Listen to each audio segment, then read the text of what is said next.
What would you do if you discovered physical proof that you'd been experimented on by non-human beings?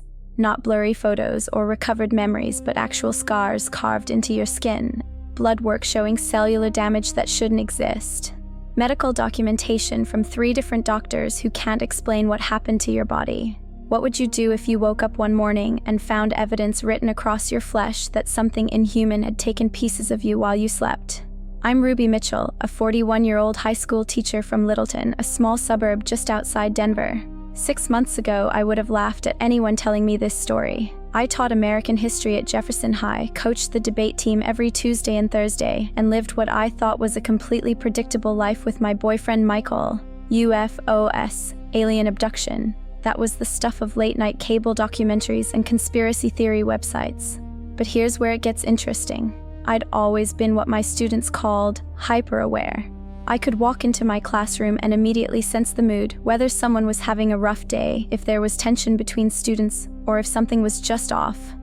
My colleagues used to joke that I had teacher radar, that sixth sense that helped me catch cheating before it happened, or know when a student needed extra help without them asking. It was just part of who I was, Ruby Mitchell, the teacher who seemed to know everything that was happening in her domain. For months before the incident, though, something had been wrong with me. I'd been getting these intense headaches that felt like pressure building behind my eyes, as if someone was slowly inflating a balloon inside my skull. The pain would start around my temples and spread backward, creating this strange sensation of fullness that made it hard to think clearly. Dr. Patel, my physician at the Littleton Medical Center, ran every test he could think of: MRIs, CT scans, blood work, even checking for sinus infections and hormonal imbalances. Everything came back completely normal. Sometimes stress manifests in physical symptoms, he'd told me during my 3rd visit in 2 months. Teaching can be demanding. Are you getting enough sleep? Eating regularly? Subscribe to the channel to not miss similar stories, and write in the comments where you're from. I was getting plenty of sleep and eating fine, but the headaches persisted. They seemed to come in waves, usually late at night when I was grading papers or preparing lessons for the next day. I'd started keeping a journal to track them, noting the time, intensity, and any potential triggers. Looking back now, I realized they were always strongest on Tuesday nights. The same night everything changed. The evening it happened started like any other. Michael was in Chicago on business. He worked for a software company and traveled frequently for client meetings. I remember being relieved to have the house to myself because I had a stack of research papers to grade from my AP history class. These kids were writing about the Cold War, and their arguments needed careful attention. I'd made myself a cup of chamomile tea, settled into my home office with the papers spread across my desk, and started working through them one by one. My house in Littleton sits on a quiet street lined with mature oak trees. It's the kind of neighborhood where people walk their dogs in the evening and kids ride bikes until the streetlights come on. That Tuesday night in late March was typical for Colorado: clear skies, temperature dropping into the 40s. I remember looking out my office window around 9 o'clock and seeing Mrs. Henderson next door bringing in her trash cans, waving when she noticed me at my desk. By 10:30, I'd finished grading and was reviewing my lesson plans for Wednesday's classes. My freshmen were studying the Revolutionary War, and I wanted to do something interactive to help them understand the complexity of choosing sides during the conflict. I was sketching out a role-playing exercise when that familiar pressure started building behind my eyes. The headache came on stronger than usual, forcing me to close my eyes and press my palms against my temples. The sensation was different this time, not just pressure, but almost like something was trying to push its way into my thoughts. I decided to call it a night, thinking that a good night's sleep would help reset whatever was happening in my head. I went through my usual nighttime routine, brushing my teeth, changing into my favorite pajama set, soft cotton with small blue flowers, and checking that the doors were locked. Michael always teased me about being paranoid about home security, but living alone while he traveled made me extra cautious.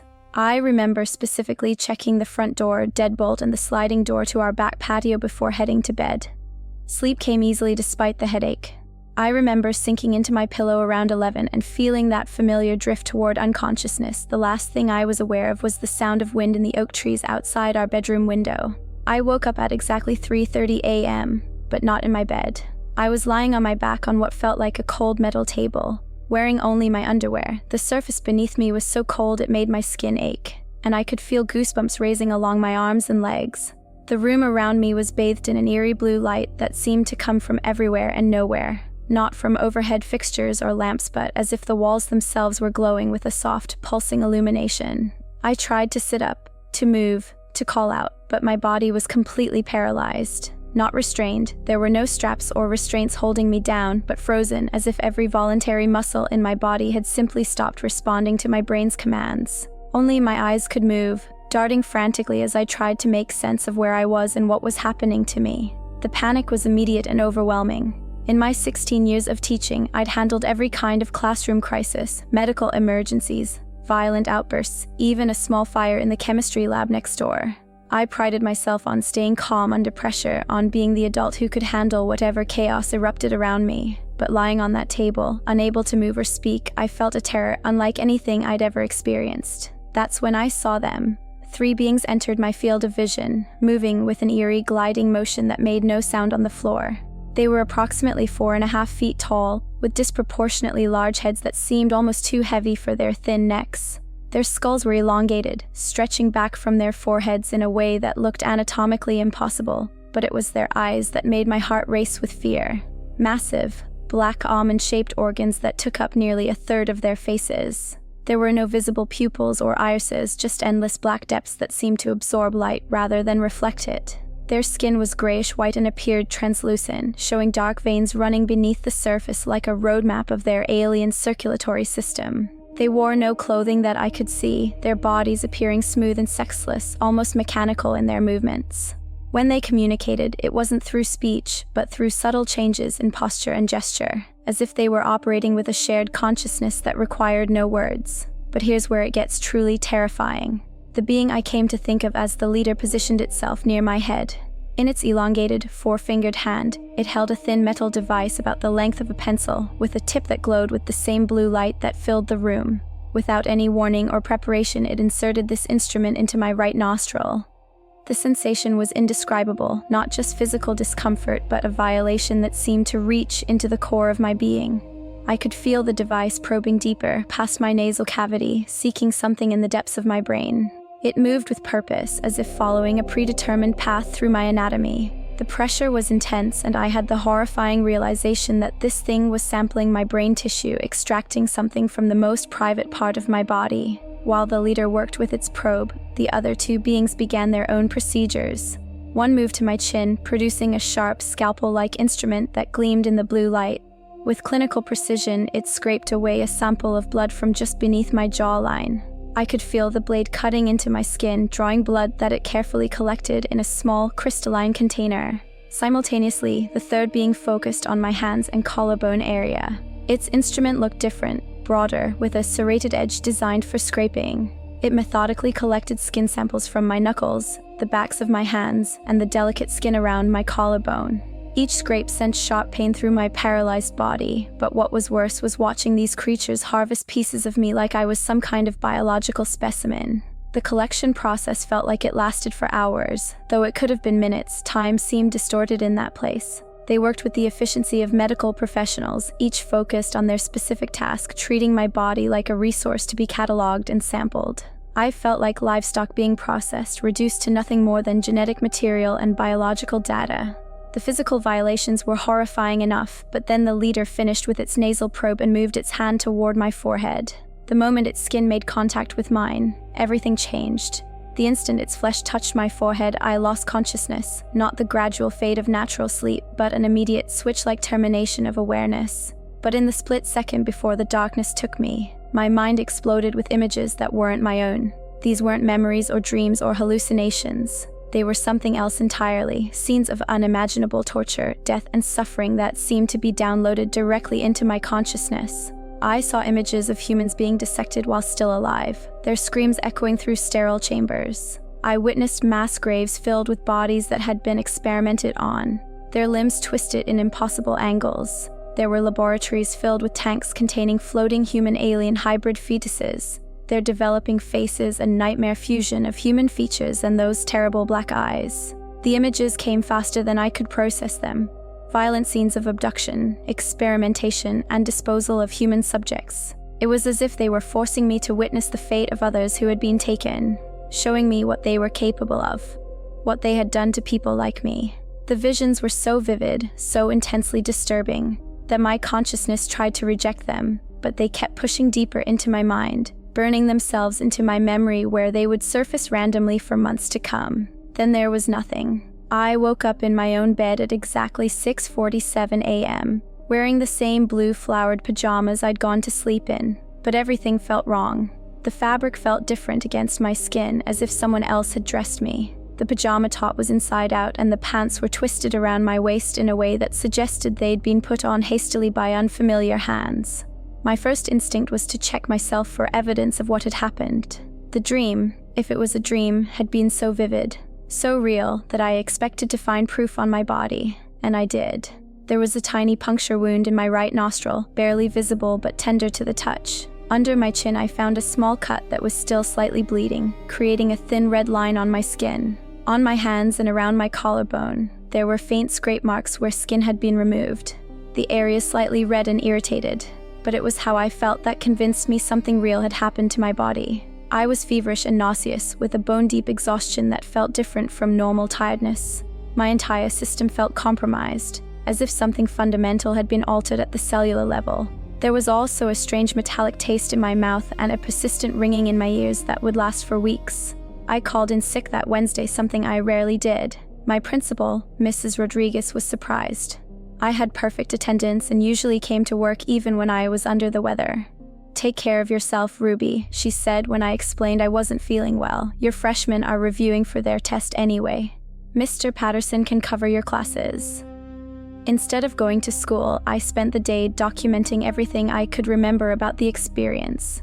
I took photos of the marks on my body, wrote down every detail I could recall about the beings in the room, and tried to make sense of what had happened to me. Part of me hoped it was an elaborate nightmare brought on by stress and those persistent headaches, but the physical evidence made that explanation impossible. Over the next few days, things got worse instead of better. Dark patches began appearing on my skin, starting as small discolored spots that gradually spread like radiation burns.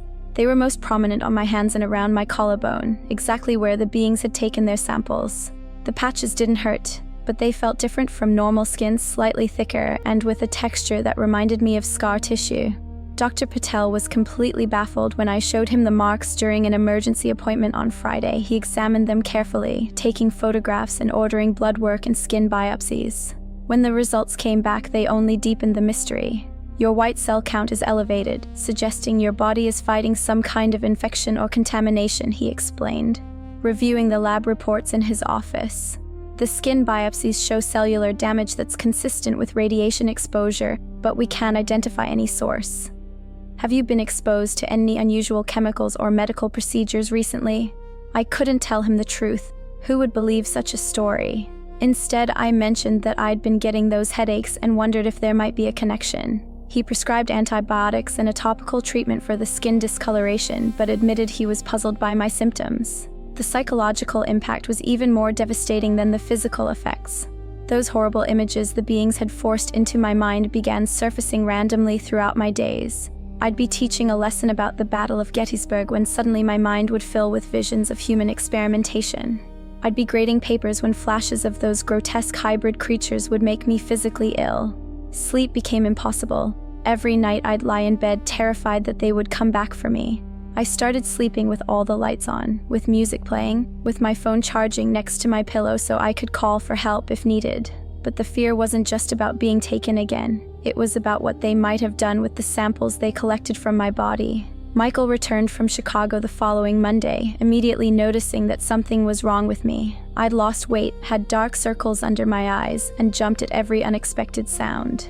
The skin discoloration was becoming more prominent, and I'd taken to wearing long sleeves and high-neck tops to hide the marks. "Ruby, what happened to you?" he asked when he found me sitting in our kitchen at 2 a.m, staring out the window. "You look like you've seen a ghost." I wanted to tell him everything, but how could I?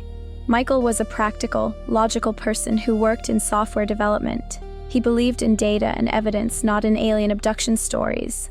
So I told him I'd been having health problems, that Dr. Patel was running tests, that I was probably just stressed from work. But Michael knew me too well to accept such a simple explanation. Over the next few weeks, he watched me struggle with insomnia, paranoia, and sudden emotional outbursts that were completely unlike my normal personality. I became hypervigilant about home security, installing additional locks and a security camera system. I started researching online about unexplained medical symptoms and found myself drawn to websites about alien encounters, even though I was terrified of what I might find there. The strain on our relationship became unbearable. I couldn't explain my behavior, couldn't share what had happened to me, and couldn't return to being the person I'd been before that Tuesday night in March.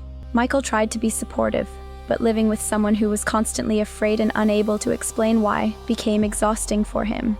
We broke up 3 months later during a conversation that started about our summer vacation plans and ended with him saying, "I don't know who you are anymore, Ruby. It's like you've become a completely different person, and you won't tell me why." He wasn't wrong. I had become a different person. The confident teacher who could handle any classroom crisis had been replaced by someone who was afraid of the dark, who jumped at unexpected noises, who saw potential threats in every shadow. My students began noticing the change too. I was more irritable, less patient, prone to staring out windows during class as if watching for something. I threw myself into work, staying late at school to avoid going home to an empty house, volunteering for extra duties that kept me busy and around other people. Teaching became my anchor to normalcy, the one part of my life that still made sense. But even there, I found myself drawn to lessons about historical mysteries and unexplained phenomena, as if I was trying to process my own experience through academic study. During my planning periods, I started researching cases of people who claimed similar experiences. The internet was full of abduction accounts, most of which sounded fabricated or delusional, but some contained details that were eerily similar to what I remembered. The blue light, the medical procedures, the paralysis, the psychological aftermath. I began to realize that if my experience was real, I wasn't alone in having lived through it. But what haunted me most wasn't the memory of that night. It was the question of what they had done with what they took from me. The blood sample, the skin scrapings, the brain tissue they had harvested. Were they using my genetic material to create something? Were there hybrid creatures somewhere carrying parts of my DNA? The thought that there might be beings out there created from my cells, living in laboratories or other worlds, was more terrifying than the original abduction. I imagined human-alien hybrids with my eyes, my genetic markers, my biological signature. The idea that I might be an unwilling parent to creatures I'd never meet, beings created without my consent for purposes I couldn't imagine, made sleep even more impossible. Almost a year later, I still have those dark patches on my skin. They faded somewhat, but never completely disappeared, serving as permanent reminders that something real happened to my body that night. Dr. Patel continues to monitor them, still unable to provide a medical explanation for their presence. They're like biological signatures, proof written on my skin that I encountered something beyond human understanding. I've also started noticing things around my house, objects move from where I left them, keys in different pockets. The feeling of being watched even when I'm completely alone. Sometimes I wake up with that same paralyzed sensation, lying in bed, unable to move while sensing a presence nearby. I never see them again, but I feel their attention, as if they're monitoring their investment in me. My teaching has become a form of therapy, helping students understand history, showing them how to analyze evidence and think critically about sources, has given me tools for processing my own impossible experience. I've become particularly drawn to teaching about events that were dismissed or covered up, showing my students how truth sometimes emerges slowly, how witnesses are often discredited before they're believed. I've also started keeping detailed records of everything, dates when I feel watched, objects that seem displaced, physical symptoms that come and go without medical explanation. If something happens to me, if I disappear or am found in a condition that can't be explained, at least there will be documentation of what led up to it. The truth is, some of us are living with the consequences of contact, and the evidence is written on our bodies. We're walking around with genetic material that's been harvested, brain tissue that's been sampled, and memories of procedures that mainstream science insists are impossible. We're the subjects of an ongoing experiment that we never consented to participate in. But what they're doing with what they took from us, what they're creating in their laboratories with our DNA, that's what terrifies me most.